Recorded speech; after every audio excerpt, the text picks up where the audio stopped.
Well, this regime is a shit show.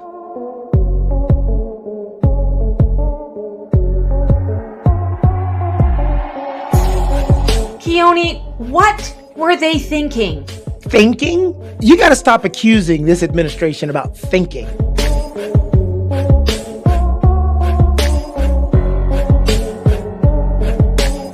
The amount of energy that it takes to be a racist is insane. It's too easy, Stacey. The only thing the internet asks you to be most times is don't be homophobic, don't be sexist, don't be racist. How hard is that? Apparently, they can't handle it.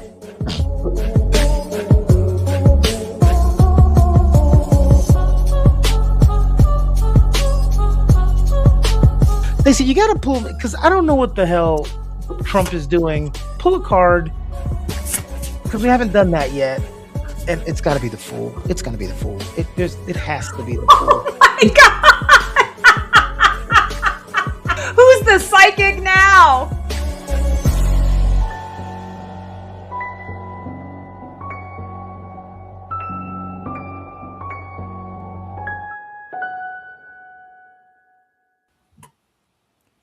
Hello, Stacey the Blackfeather Intuitive, and welcome to another Dear Democracy. And here is my trusty cohort, Keone. What did you tell me to call you the other day? My pain in the ass cohort? I don't know. I just always look for a different name in every show we do. You say trusty cohort, so I'm like, she needs to switch it up for each place. First of all, I had to look up what the hell a cohort was. Oh. To make sure that you weren't calling me a name that I didn't know about. No. That's my sidekick, my wingman. You're my wingman. Guess what? We're going to start off with a poll or a question right off the bat, because one of the topics today, we have 3 topics, and one of them was the secretive ICE deportation flights. Growing concerns emerge over alleged secret deportation operations, raising difficult questions about immigration policy, transparency, and executive power. So there have been accusations that people have been deported. No one's being notified, whether it's family, lawyer. Then people are saying, no, this person's not deported. They're not here. There's cases where they want to go see the person and the person's never available. So we don't know anything concrete until evidence comes out and shows it. But what are the cards, or what is your guidance, or, what are you receiving about, are there a mass amount of secret deportations? Oh, yes. Yes, there have been right from the get-go. As soon as they figured out that they could get away with it and nobody was going to stop them from doing anything. I'm also seeing that cruelty's the point. It's not about, yes, they're incompetent. There's nobody in there that knows what the hell they're doing. But the point is to be cruel. The point is to rip them away from their families and things like that. So the first card we pulled is the 10 of Swords. And the 10 of Swords is complete and utter ruin. It's a Phoenix card. It's basically saying, dead, done, gone, and over with. Stick a fork in me. I'm done. There's no going back. There's only going forward. And what I find really interesting here is this particular depiction. We have an acupuncturist who is shifting up the energy. And if you've gone to an acupuncturist before, they work with energy. And that's the whole point, is I'm removing stale, stagnant energy, and I'm putting it elsewhere in the body, or I'm moving it and circulating it so that it removes itself from the body, because it creates a cancer, it creates an energy. This is the approach that the administration, or the regime that I like to say, that I prefer to call it by, is doing. Is they're basically trying to remove the heart of the country. They're trying to remove the, flowing energy, the energy that makes this country flow. And they're doing it because they are cruel and unusual and, racist. The second card that we pulled here is the 3 of Wands. It's a card of expansion. So this tells me right away, yeah, they're deporting them, and they're deporting them into countries that they're not even familiar with, not even necessarily their home country or their country of origin. They're deporting them to countries far and wide. That's also why you're not able to find people, because what they're saying on paper and where they end up going are often two different things. That's where the incompetence comes in. The cruelty is in, yeah, we're going to deport you because we hate you, because your skin is a different color. But the incompetence says, oh, well, you were supposed to be on a plane to Guatemala, but instead you're now on a plane to someplace in Africa. And you've never been there before. You don't speak the language, but guess what? That's where you're going to be. And not only are they being deported, but it's not like they're being deported and then they're free to go and live their life. They're being deported and then they're being detained. They're being held in a place there, a prison or a concentration camp in that new space. That's the scary part about all of it. And finally, the third card that we have here is the Queen of Pentacles. And the Queen of Pentacles, sort of in this energy is saying, we're removing your right to any resource. We're removing your right to have things that you've worked hard to achieve. And we are causing you to have no rights of any kind. So it's like the big smile on the face, I'm removing your piece of the pie. I'm removing everything that you've worked hard for, and you get to start from scratch. Good luck trying to, start from scratch and read the books and do the research, because that's basically what it is. We're plopping you down into, basically, it's like a brand new world and saying, okay, good luck. Bye-bye. See you later. And a lot of people have died. There are so many people that have died. It's going to be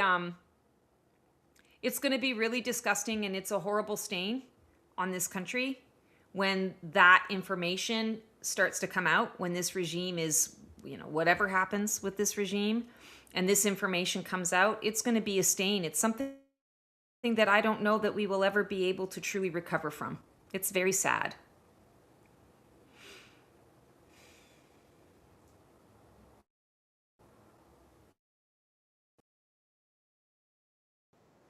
My fingers like click, click, click. One of the things we're seeing that we're not seeing this time, we remember when Jimmy Kimmel grew Trump's ire last time and he wanted him to get fired. Now Jimmy Kimmel makes the joke of Melania has the glow of an expecting widow. Yes. And has received severe backlash. I always say this. It's comedy. Comedy is subjective. If you don't like the comedy, listen to a different comic. There's comics that do dark humor. There's comics do all kind of humor. And many people have pointed that out. Hell, they're like 40 years apart in age. And he's joking. Whether you think the joke is tasteful or not, that's one thing. But now they're threatening him again. But the one thing you don't see now is sponsors, and sponsors have gone on record saying, we're not pulling out, we're not doing anything. No, because it hurt their pocketbooks. They realized the people are the ones who pay our bills. So the people have spoken, so we're not going to fuck with the people. Well, they're also in the place of everything's high now, and people we want to have high prices and piss people off.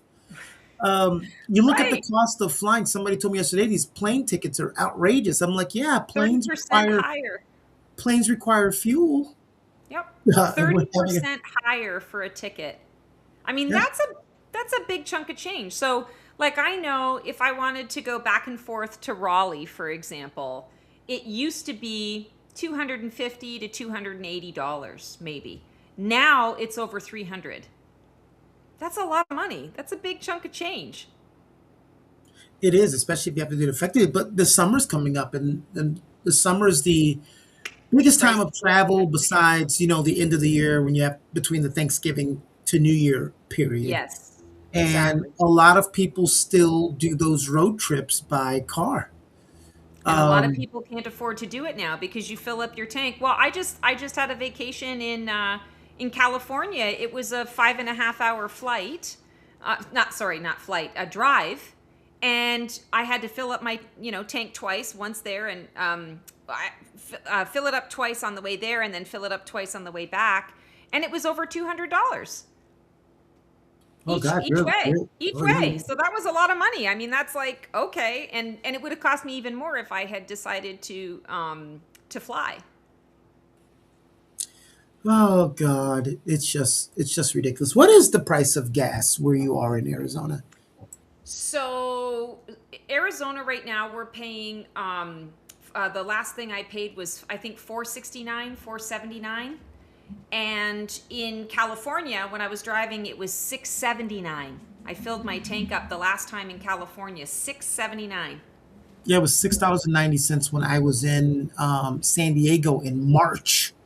Yeah. March. How is gas almost $7 a gallon in those places? And I'm going to tell you right now, it's going to go higher. It's going to go even higher. But you know what? I was watching, I think it was Katie Porter, actually. Somebody was interviewing Katie Porter, and she explained that in California, they have I don't know if I'm using the right terminology, but they basically have like a gas tax where they formulate their own gas. So they buy the gas and then they formulate it so that it is easier on the environment and, you know, all the things in the stuff. So it costs them more to refine it so that it is then acceptable for the environment. And I didn't know that that was a thing. I actually think it's great. And knowing that, yeah, I would pay a little bit more for gas. But of course, that's California. Everything costs a little bit more in California, but it's also a pretty clean state to live in, and you know, lots of beautiful things. So I think they're on the right track. Well, with that.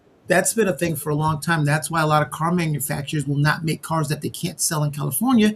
That's why cars don't usually pass emissions tests where you are Right. until they get old and out of date. Because if you can't sell a car in California, you're not going to make. I mean, look at the size of the state. So Yeah. you Yeah. have to have things that fit standards of the most populated states: California, Texas, New Florida, York. New York, places like that. You've got, well, not New York City. New York City's got more people than some states. When is the relief for the community coming? When? Yes. Not soon enough. I wish I could tell you it's happening in an hour from now or 10 minutes from now. That's what I'd love to be able to tell you. Here's the thing about psychic guidance, and this is something that I share with a lot of clients. Timing is not something that we can really predict. I can tune in and give you a general idea based on the energies of right now. But at the end of the day, we are all subject to free will. We are all subject to every individual's free will on top of the collective and all the chaos and the craziness. What I can tell you is that I feel really strongly that there's going to be a straw that breaks the camel's back, so to speak, that's going to happen either this month, May, or into June.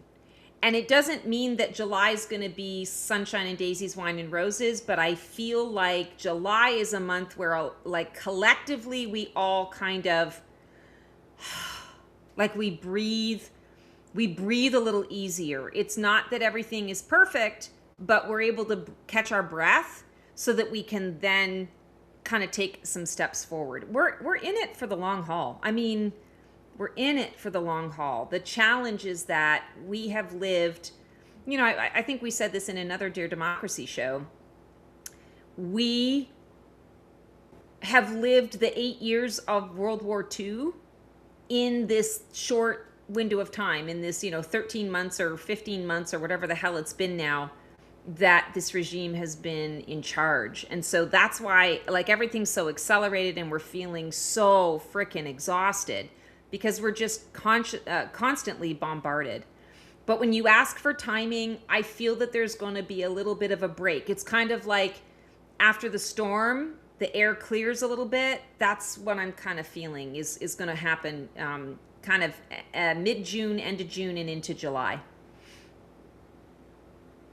I want you to hear this list and I want you to tell me what sticks out to you. The major firings done by President Trump were the cause of people to leave their positions: Elon Musk, Casey Means, John Phelan, Susan Monterez, Lori Chavez, Pat Bondi, Christy Nome. What sticks out to you about that list? So some of the names on that list I didn't recognize. Yeah, but Can you there's read the names again? What are you asking me for? You're reading this list to me. What am I supposed to be paying attention to? what sticks out to you about this list? The people who have departed by Trump's hand or have been fired: Elon Musk, Casey Means, John Phelan, Susan Monterez, Lori Chavez DeRemer, Pam Bondi, Christy Nome. What are you noticing about this list? So,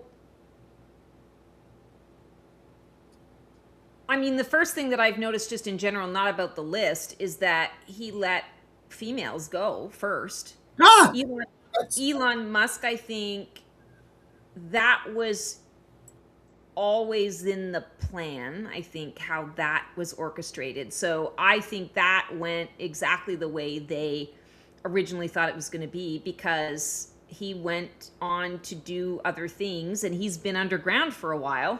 So who knows what the hell he's cooking up. The other names I actually don't well, I'll recognize. tell you who they are because Elon left on his own accord. Casey Means was nominated for Surgeon General but was withdrawn, and people believe it was forced withdrawn. John Phelan was departed as Navy Secretary. I think that was more of a Pete Hegseth thing. So that's one guy you can even take out from the Oh, list. is he the Navy guy that just Yeah, was just released? yeah. And then So, and he Susan was a Monterey. mega. He Yeah, was a mega Susan. guy, but Yeah, he left of his own accord, right? yeah. No. Okay. Susan Monterez fired as CDC director in August of 2025. Lori Chavez Dreamer resigned as labor secretary in April 26 amid a misconduct probe. I always love the people who Oh, yeah. She was the one. There was some kind of sex scandal with her, yeah, but right? a sex scandal. Who cares? Epstein files. I just love the people who get resigned and fired for misconduct. Well, Really? I mean, the whole damn Yeah, regime misconduct. is It's like when misconduct. everybody's still remember the outrage because Bill Clinton, and the outrage should have been because he's the president of the United States and he's supposed to have the high morality and blah blah blah blah. Bill Clinton got oral fulfillment from another grown woman by married. Him doing it by being married is the biggest issue in that. But the outrage for that is not the same as the outrage for people who have done things to children, and it's annoying. Pat Bondi was ousted as Attorney General in April 2026 after reports of dissatisfaction with her performance. Reports. What do you mean reports? And then Christy Noem fired as Secretary of Homeland Security in early March 2026 following concerns over mass deportation agenda. No, she was fired because she admitted in the interview, sorry, at the hearing that Trump approved $200 million or Right. She so. didn't fall. She didn't fall on her sword for him. Yeah, She called him out, and yeah, so then she had to that's why go. she got fired. Yes. Yeah. So, I mean, if they were firing people over incompetence, Kennedy would be gone, Linda McMahon would be gone, All of every them would be single one of gone. these people. How is she the head of the education department? She doesn't know history. Every question they ask her, she needs to look it up. She She's didn't not even know familiar. how to pronounce AI. She kept saying A1. She kept calling it A1 like as though it was like a type of paper. I'm like, "Oh my A1 the god." steak sauce. It's a steak sauce. Yeah, it's You apparently a know. fucking steak sauce, all right. She's a steak So sauce. it's just and I'm gonna ask you okay, for this. One of the things that, and this wasn't in the plan, but bringing up Linda McMahon, you and I are at an age, and Chris is here. Chris, hi, Chris. We're at an age of, we remember it was a requirement in elementary school for you to go to some type of music, art, Bless you. some type of thing. I know in America, we all played the recorder in Oh, elementary. It was your yes. first thing. And Yes. all of these programs that don't have funding for are being crushed. And what we're doing is we're losing the ability to find the creative people, you know, the creative people. And they're pushing you down two lanes. And people will say public schools are built to create the workforce. They're Yeah. not built to create leaders. They're not built to create people who would own their own company. Yeah, they're They're trying to built to privatize create it so that workers people who and can make afford management. to pay are going to be in that situation. Yeah, that, oh, you went to a high, highfalutin, $50,000 a year, $100,000 a year school, so therefore you're worthy because you have money. You're worthy now. Like, money equates to intelligence somehow, which of course it doesn't. Clearly, we know that because look at who is in charge of the Well, White House right now. I learned that a while ago because Dominic Foxworth, I believe he was also president of the NBA Players Union, but he was also president of the NFL Players Union. And when he was president of the NFL Players Union, when he went to his first meeting with all these billionaire owners, he said at first he was a little intimidated, but then after hearing them talk, he's like, "Oh, these people are dumber. Most of them are dumber than me." He didn't say it in that way, but he's like, I'm like, oh, family or right place, right time. It wasn't Yes. because you were smart for some of them Yes. Absolutely. It's who you know and what you have. and whose ideas you've stolen and they can't prove it. Yes. That's another big one. Yeah, Yeah, that's a really big that's one. another So big one. what was your So question? the What did you question is, what's going to be dang it, I hate it when I do that. I go on a tangent and I lose my question. Um, oh no, Stacy, this is the one thing when you do it live, you can't edit it. Sorry, everybody. What's going to be the downfall of the cancellation of all of these programs?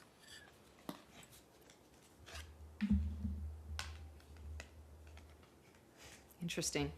Why you're So we doing have that? the justice card, and I feel like the justice card is coming up because the justice card really encourages us to really focus on what is truthful. There's your truth, there's my truth, and then there's universal truth. It also is very black and white. This is a card of detachment, emotional detachment. I feel that there is a detachment that is happening here. It's exactly what we were just talking about. You're going to have the haves and the have-nots. I don't feel that it's going to get to that point. Honestly, I feel that all of this craziness is going to stop, or we're going to be able to put a stop to it and not reverse it, but we're going to be able to build something different, build something better. But it's basically saying no emotion in this at all. We're just going to cut, either you did the crime or you didn't do the crime. And if you did the crime, to what degree did you do the crime? Okay, well, based on the book, this is your punishment. It's very systematic. It's very by rote. And I feel like that's exactly why these incompetent people are in power, because they're here to destroy things. They're not here to build anything. They're here to tear it all down. And their plan is to let their, big billionaire friends come in and provide solutions, for all of the systems that were already in place. And I'm not saying that the systems that were in place were all that great. I'm not saying that at all. There's always room for improvement. But to tear everything down all at once, I mean, this is freaking disastrous. And I feel like it's going to leave there's always the transition phase, right? There's always the messy middle. And it's the kids that are going to be in the messy middle that are going to be left behind. And that's what's really unfortunate. We got a taste of that during COVID, where you have a lot of COVID kids. My youngest stepdaughter is a perfect example of that. Her graduation year, where she was supposed to have her prom and she was supposed to have her graduation ceremony and all the rest of it, they were all sequestered. It was COVID year. And she has never really fully recovered from that. Her first year of college was really rough on her as well from an emotional perspective. Not, and they were all quarantined during the first year as well. So they didn't really get a chance to live college life and do college things. It's going to be the same thing. I want to say over the next 7 to 8 years, the kids that are caught up in all of this are going to suffer. And if parents have the money to send them to private schools, at least they're going to get some education. But if they're part of the public school system, it's going to be really rough. And it's not going to be on the fault of the teachers. It's not going to be the fault of the teachers. It's going to be the fact that there is no system, there's no structure to support any kind of rational, logical learning. And this regime does not want anyone to get smart. They want us to all be dumb. That's part of the reason why we're in the situation that we're in, because they stopped teaching civics. They stopped making that, a mandatable an enforceable thing, that is a required course. So we have a lot of people, I swear, as a Canadian born who's now American, I probably know more about American history than most Americans know about this country. And that is really sad. So sorry, I went on a little too long. There's my soapbox, but I hope I answered your question. You always answer my. Well, I won't say that. I won't say I that. try. Chris said the age of enlightenment was the age of the arts. The arts inspired free thinking that's not conducive to control of the Of the masses. masses. Yeah, absolutely. God. And I do believe that we are opening ourselves up to the age of arts and technology. I think there's going to be we're seeing it already, digital arts and things like that. There's a blending of that's happening. Quite frankly, no matter what regime is in power, that's a movement that's not going to stop. Like, you can't stop that. I always talk about the avalanche. Like, don't bother getting in front of that avalanche to try and stop it. You got to just let it, run its course. That's a change that you can't change. It's all about how do you want to adapt to it? How do you want to address it? But yeah, that's a big one. It is a very big one. And you know what? So I try not to sound doom and gloom, try to sound, upbeat. But when you're talking politics in this arena right now, um, they finally have pushed everybody to two sides. There used to be a bunch of different. We talked about this on the conversation earlier. It used to be can be called a moderate progressive, progressive, uh, mild conservative, conservative.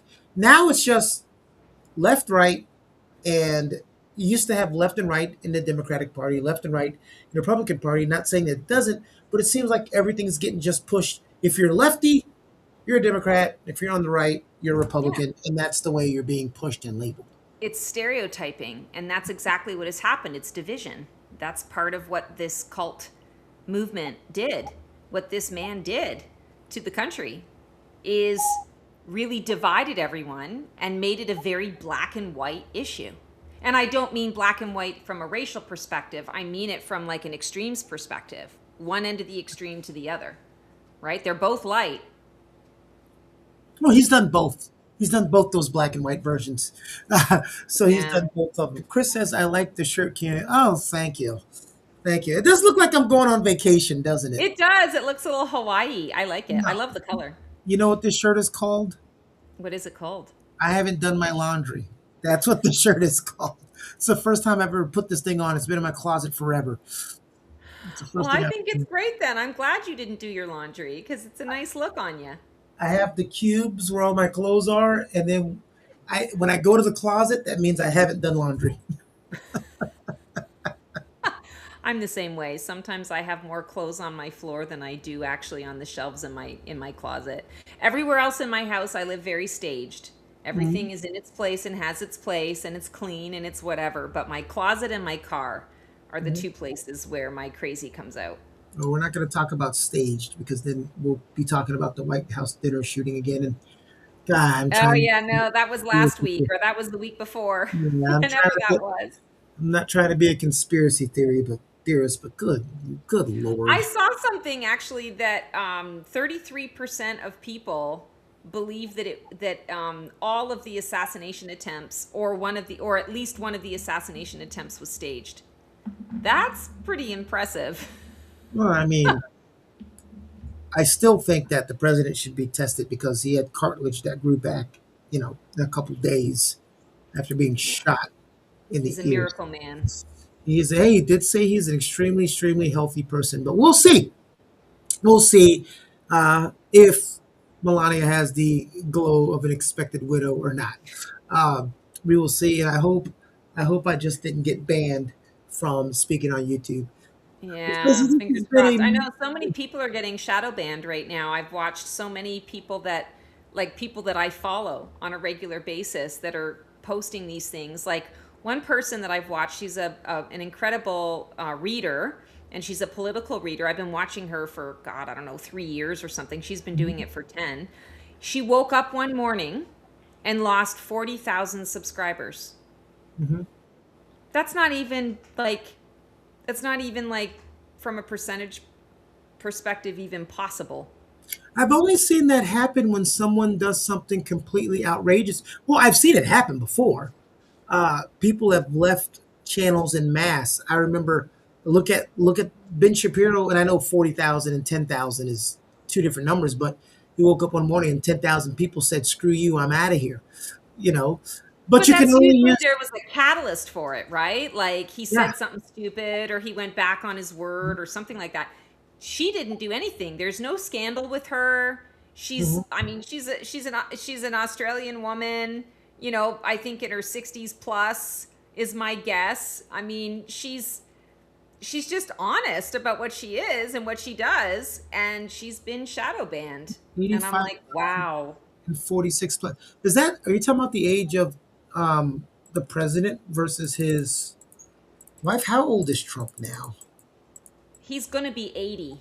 He's going to be 80 like next month. I think May. No, June. June is his birthday, 13th or Oh something. yeah, June 14th. So he's 89.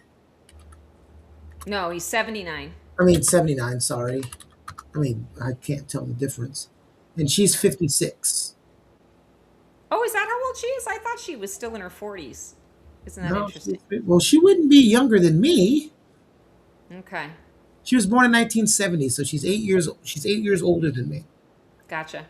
Okay, God, 56. And yeah, she's with them for the love. Okay. Oh, of course. She's with 100%.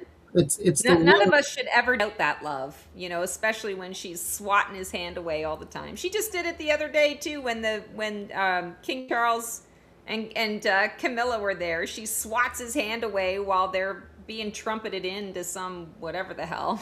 I'm just like, oh my god. And I just, you know, I think about that. I told this story before. I don't know if it was on this show or another I'm show, sorry to but interrupt you, lady. You let this man put a baby in you. I know. I can't like I she let that man touch her. I mean, that, like, I can't get past that. But then when you go into the whole, like, oh my God, like, what the hell was she thinking? But, you know, people will do a lot for money. It's Yeah, just crazy. yeah. Anyway, Stacey, so this has been another riveting, exciting episode of Trump Democracy, Dear Democracy. And every 2 weeks, you guys get to see my big milk dud head come on here with her. And then the weeks in between, you get some more. Let's see. And we judged, and we judged Anna Nicole Smith. Yeah, I know. And she Yeah. was actually a sweetheart who really gave a shit about the man who cared for her. Like, that was one of those times where it wasn't about the money. You know what I mean? It was about he really loved her and she really loved him, and yeah, it's crazy. It's It's crazy. crazy. But you already know as a woman, and I'm not trying to sound like a, you know, rah rah, but you're always not going to get the benefit of the doubt. It's just like if you are pregnant too early, you're chastised, and I get to go on about my business. Oh So yeah. No, yeah. we're always it's always the woman's fault. It's always the woman's job to carry the relationship or to fix the relationship. It's always the Well, woman's well, responsibility. you about to start an argument now because it's not always. It's just that you. No, I won't say that. Some of them make it a point as if they have to do that. I'll give you an example. I was talking to a woman the other day, and I said, "How come most of the time when we say we need to talk, we need to fix us, you're usually talking about me?" Because apparently, as a guy, like Bill Burr said this, as a guy, I'm this building that with scaffolding around me, and I'm always need to be worked on, and you're Yeah. this finished product, this pristine, finished product that needs no fixing, and everything is great. And Yeah. he did this in his stand up comedy about there's no reason to hit a woman. He goes, you shouldn't hit a woman, but to suggest that there's no reason, the ego in that statement, you're never annoying, like you never do anything. You should. He said you should never hit a woman, but I can list you 17 reasons why you can, but you should. I'm of the variety of we just should not have physical violence, period. It doesn't matter what gender or race you are. Just don't fucking hit anybody. Like, why do we have to try and solve our problems through violence? I Well, just I'm don't gonna understand any of that. well, I'm gonna tell you why, and Chris will agree with me. This some people sometimes need a good ass whooping to come to reality. I'm just saying, some people don't get it. What you're saying is rude until finally someone turns around and hits them in the mouth. The sad thing that is, it takes that for some people Yeah. for It's the them to get. experiential. Yeah. I know my sister is now I'm not saying my sister is the person who needs to be hit. So let me just clarify that before I say what I'm going to say. But my sister was always the experiential learner in that way. My mom said to me, "Don't put your hand near the stove. Don't touch the stove. The stove is hot. It's going to burn you." And she says, "I don't want you to get hurt. It's painful." That's all she needed to say. I never touched the stove. She said the exact same thing to my sister. My sister had to put her hand on the stove. She burned her hand. Ow! Looked at my mom like, "What the hell?" And my mom was like, "I told you not to touch the stove." After that, she didn't touch the stove. But she had to have the tactile, experiential situation happen. Then it was burned into her brain. Then she didn't do it ever again. A lot of people are like that. They need to have the experience in order to understand it. My mom told us not to touch the stove, but then we found out later she didn't want us to touch it because that's where she hid her money.